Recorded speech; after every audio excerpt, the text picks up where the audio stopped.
I try not to sit and dwell on people's thoughts and perception of me because I know I can't change them. And I don't blame them. I understand. But everybody's entitled to a second chance. I'm Bryson White. This is my story. Follow me. Sports was my outlet. My dad introduced the game to me at 4 years old. And from there, I took it and ran with it. All the problems that I had, everything that bothered me, football was my therapy. And the kids that I grew up with, it was also their therapy. And, everything I did on that football field was a reaction of my home. Everything I did in the streets was a reaction from me hurting. So I started to become numb to the pain at home. I grew up in an abusive household. I was the man in the house at age 8.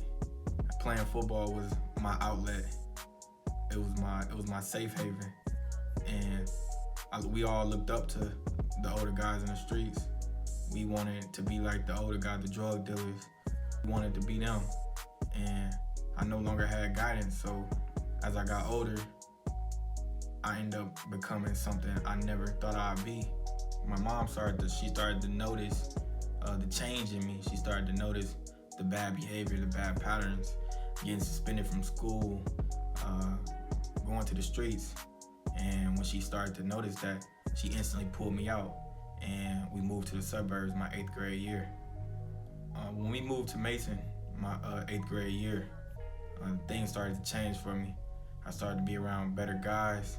My mom's financial situation got better, playing darn good. Coaches calling me, track, I started succeeding. I noticed a big change in my life. People positive started coming around me. I started to become humble. And when I transitioned to high school, everything went well. I was playing football. I was meeting great people. My family started to succeed. My football coach, he became a father figure to me. I looked up to him and I wanted to impress him every day. And coaches started coming in, recruiting started coming in, and my first offer came in my junior year from West Point Army. And that point, I thought I made it. Nobody could tell me nothing. And my senior year came, I ended up committing to Western Michigan University and going to college in the right mental space. I wasn't ready. I was 18 years old with no guidance, still trying to find myself, and it went down for the wrong turn. It went downhill from there.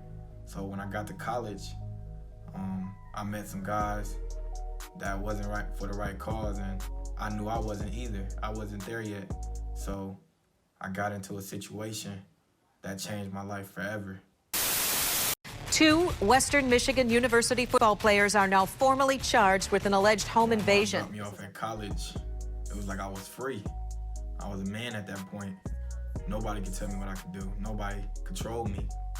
And I wasn't in the right headspace at the time. I wasn't ready to be free. I was a follower. It ended up costing me 3 years of my life. And going to prison changed me. Being around them type of guys, you start to see the light. You start to see what you want to do in your life and how you want to improve yourself and how much better you can be. And in there, I transitioned. I changed my mind, my body. I grew around older guys, and I came up with 220 athletes and knew 220 athletes was going to be that second chance, that go factor for me. It was going to push me to be a better leader and push the youth and the community to strive for better. 212 athletes it's not about training, it's about impacting the youth, second to none.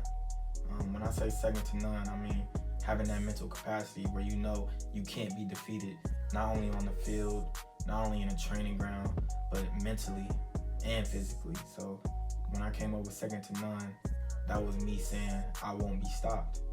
And I wanted the people I mentor and the people that I train to have that same capacity, because I know having that mindset, you can't be defeated, you can't be stopped.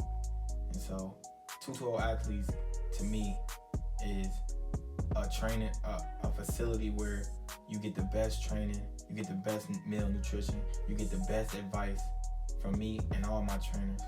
And we push that to the youth so that the youth can spread it to the community.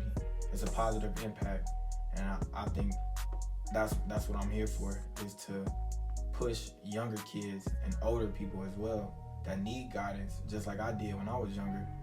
You know, so becoming a 212 athlete is a life-changing experience.